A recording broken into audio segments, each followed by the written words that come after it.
Hi everyone, we're going to make a start now.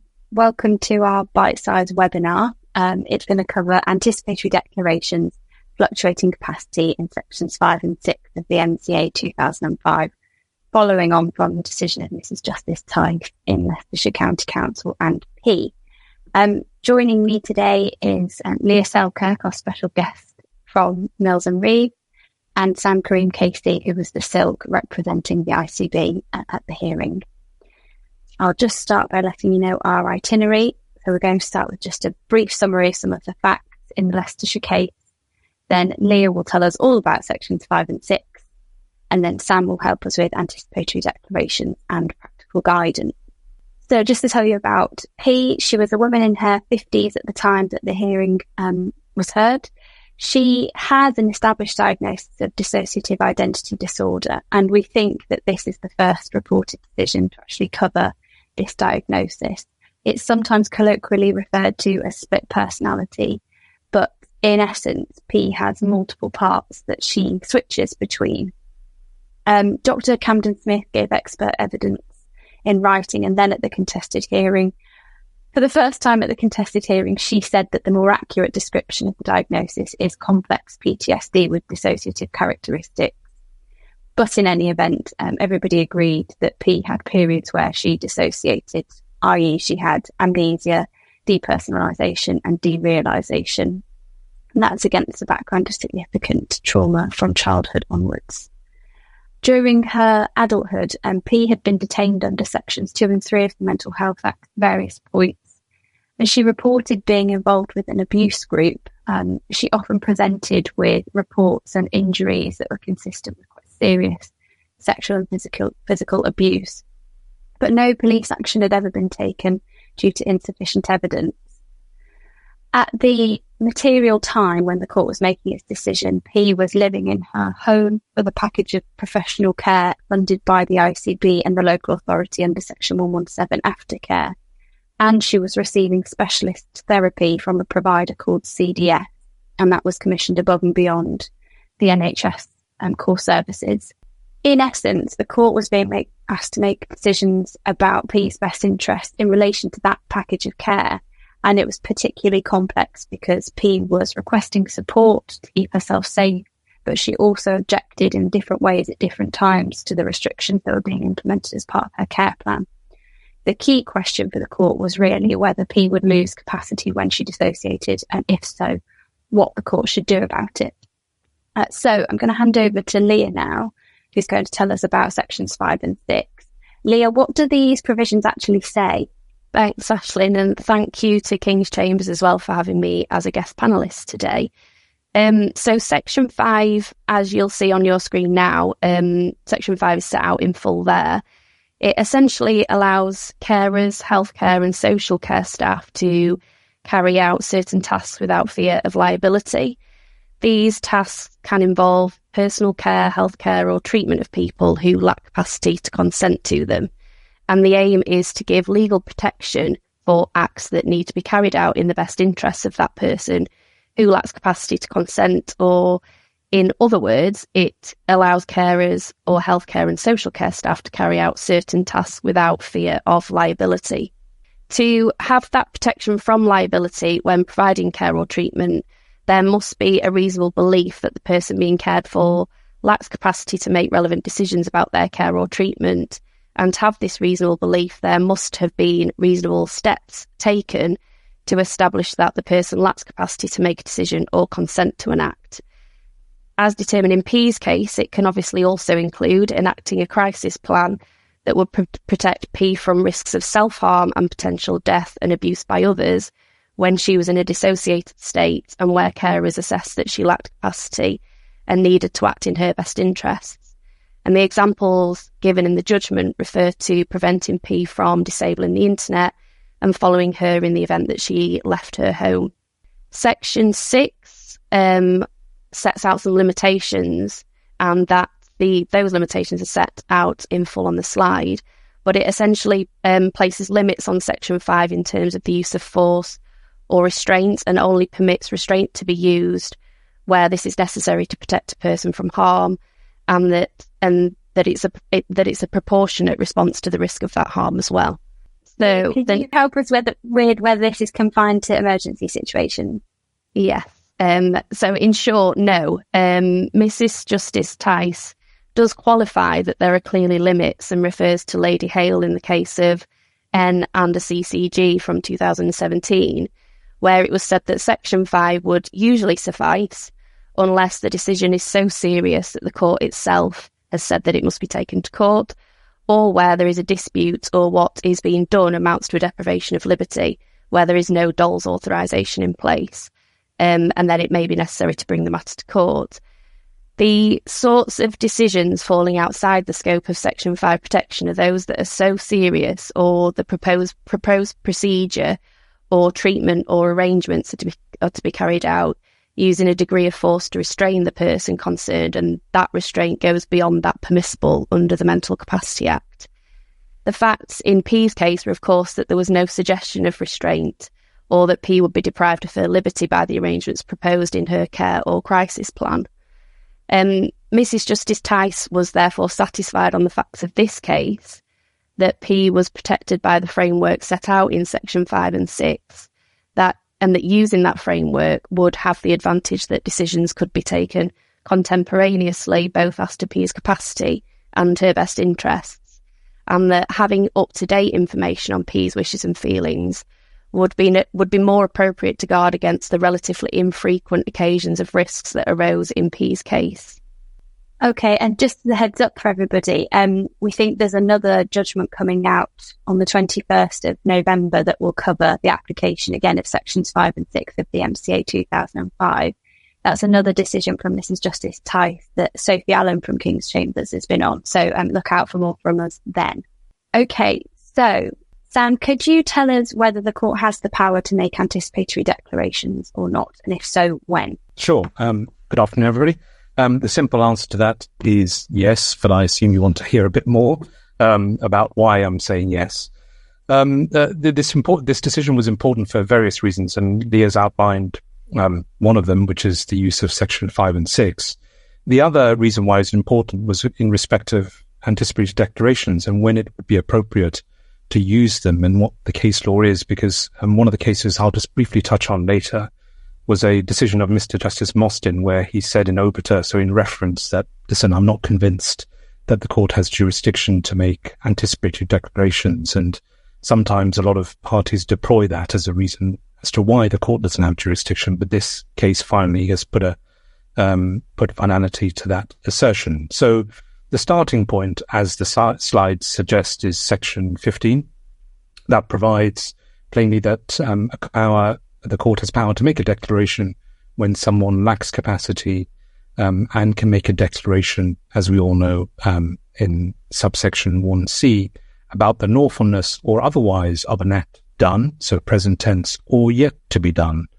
So that's the emphasis in relation to the support in Section 15, which allows for anticipatory declarations. So if I go on to the next slide, the starting point in looking at the case law or the cases which substantiate that a declaration or anticipatory declaration is possible, provide for only cases relating to fluctuating capacity, because as you can imagine, the anticipatory declarations only becomes an issue if someone comes in and out of capacity on a regular basis. And so what I say are the key features, which is the key features that we put forward and before the Vice President in determining which approach to take are these. It's about the frequency, it's about the duration, and about the predictability of when P lacks capacity. So it all depends on how often it happens, when it does happen, how long it lasts for, and whether you can predict when it's going to happen. So on the ground, I should say that we're seeing a lot of cases where anticipated declarations can potentially be used, because there are far more cases, and certainly in my experience that I've seen over the decade, of fluctuating capacity. And that's, I think, a lot to do with new diagnoses such as emotional unstable personality disorder, or as we like to call it now, emotional dysregulation. So that's something that I think Aisling and I have covered in a previous talk a few years ago about emotional dysregulation and fluctuating capacity. And we had a consultant psychologist on, I think, Dr. Todd as a panel member. So that's worth having a look at as well in terms of these kind of situations. But as I say, it's all about the frequency, the predictability, and finally, it can be managed on the ground. So in this case, as Aisling outlined earlier, P was normally able to make decisions about care and residence, and in particular, the decision here was about care. But when she dissociated, by reason at the end, the diagnosis being complex PTSD, it was determined that she lacked capacity and would sometimes put herself in harm. And that's why, as Leah was saying, there was a crisis plan which tried to protect her in those circumstances. And I think the key feature in that fact is that she consented to that at the time when she had capacity. So when you're looking at the cases, when you determine the frequency, the duration, and whether it can be managed on the ground, that then leads, so when you're looking at those features, that then leads to two approaches that the courts have used. There's a longitudinal view or the anticipatory declaration view. So this is two cases which I've outlined in terms of the longitudinal view. I'm not going to go into the facts of them because it's going to take too long, but the A, B, and C, X, Y, and Z, I mean, how many initials can you have in one case? But it's all there. That was a case of some years ago before Mr. Justice Headley. But he took a longitudinal approach in that case, highlighting the distinction between isolated decisions, so one-off decisions, or cases where you needed to make a quick sequence of decisions, and they were quite complex. And so in those types of scenarios, it's quite difficult if someone's capacity fluctuates because you need to be in a capacitous position all the time. And so he used the example of a management of affairs in respect of property and affairs and said, in that case, because the nature of the property and affairs case was so, and what was happening on the ground was so complicated, that our longitudinal view would be better in that case rather than making anticipatory declarations. The last case under the heading of longitudinal approach is the PG case, which was in front of Mr. Justice Levin. And that was a case where P had autism spectrum disorder, a mild learning disability, and she lacked capacity to make decisions about contact and care, and when in particular situations had heightened anxiety, which then led to lacking capacity. The court there decided, however, that anticipatory declarations were impossible because the frequency and the predictability were all off. So it happened so frequently, the lack of capacity, and it happened so unpredictably that it was impossible to take a different view. And so to anticipate, sorry, not different view, but impossible to actually identify when it's going to happen. And so the best approach was to say that P lacked capacity on a longitudinal approach. The other aspect, and the aspect that was put forward in this case, is in relation to anticipatory declaration. And bear in mind, again, that we're looking at the key features, so frequency, duration, and whether it can be managed.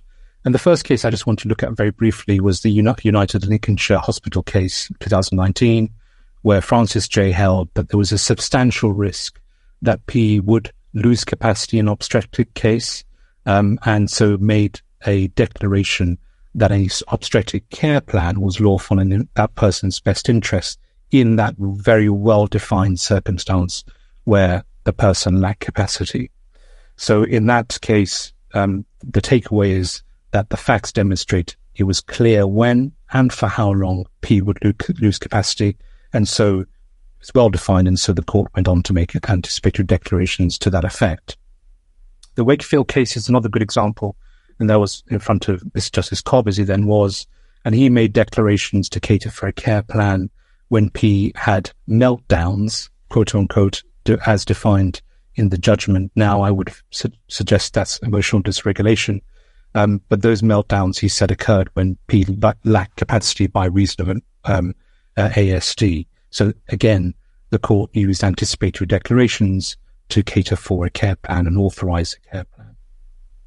The last case is a converse case. So this is the Shrewsbury case, another medical treatment case where Mr. Justice Levin refused to grant anticipatory declaration on the basis that the risk of P losing capacity was so small that it would really contradict her personal autonomy for the court to make an anticipatory declaration. So I just put that in the mix in terms of showing what happens when the court's not satisfied to make an anticipatory declaration.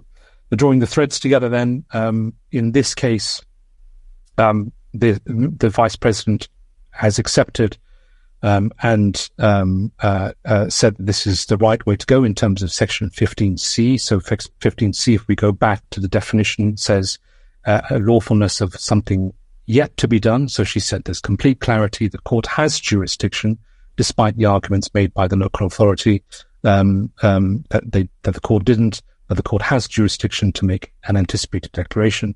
And this is the important part which is sometimes lost, that the declaration under Section 15C is not dependent on a current lack of capacity, because the other argument that was just deployed in this case by the local authorities was that, well, if the court's not making a current declaration that P lacks capacity, then can't make an anticipatory declaration that P lacks capacity. The court refused that argument and said, no, for the reasons of looking at the language of 15C, the court is able to make an anticipatory declaration that someone lacks capacity in the future, even though at this present time they don't. So the arguments, and this is the last point I make about it, but the arguments in relation to Mostyn J's comments, which was in a case called NHS Trust and against Amira, which was a case of 2023, I think, where Mr. Smolson said that he was doubtful whether the court could prospectively find that someone lacked capacity, is now, I would suggest, gone.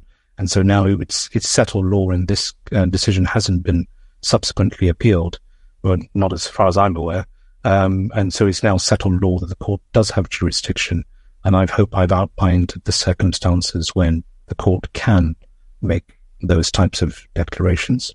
Okay, so turning to the practical guidance then, Sam, can this decision be applied to other cases, and if so, how? Yeah, I mean, it's, a common answer is going to be it's all fact specific, and this is a real, in this case, it's ever stronger, because it's all going to depend, as I say, on the key features, which are the duration, frequency, and the predictability of the periods of incapacity. That will then determine whether you go for the longitudinal approach or you go for an anticipatory declaration.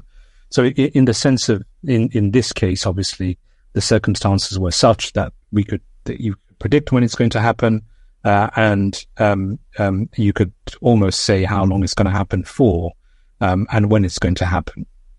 So the other draws that you can take in other cases is that you need to make sure that there is actually a decision that needs to be made. You know, sometimes we tend to forget that, you know, we only come to the Court of Protection when there's a dispute and a decision, or there's an actual decision to be made. Here, the decision was that a crisis plan needs to be in place at times when P lacks capacity, and that needs to be authorized. So bear in mind that there needs to be a decision to be made. The third point is autonomy, and this is something that the Vice President really emphasized as a reason why not to use anticipatory declarations in this particular case. Because whilst I've just been talking about the types of cases and the key features, in this case, she refused to exercise her jurisdiction under 15C, and she said there are other mechanisms in place to protect her. But one of the reasons that she did that was in relation to preserving autonomy of P, because obviously in the majority, P in this case had capacity, and is only in well-defined and rare circumstances where she lacked it. So autonomy is another consideration that you need to have regard to in other cases.